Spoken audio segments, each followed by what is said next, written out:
उपमुख्यमंत्री अजित पवार यांनी एका महत्त्वाच्या प्रकरणावर मोठा गौप्यस्फोट केलाय. मीच त्या व्यक्तीला राजीनामा द्यायला सांगितलं होतं असं वक्तव्य करून त्यांनी चर्चेला नवा सूर दिला आहे.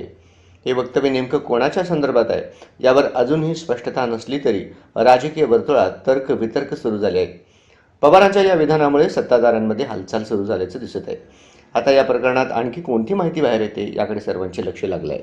मलाही ही बातमी कळली.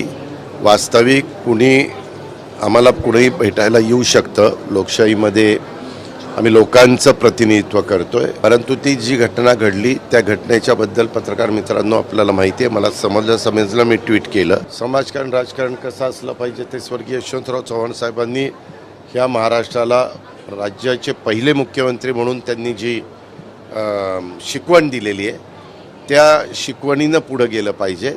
ती जबाबदारी स्वीकारून मी त्यांचा राजीनामा त्यांना द्यायला सांगितलं आणि त्यांनी तो दिलेला आहे.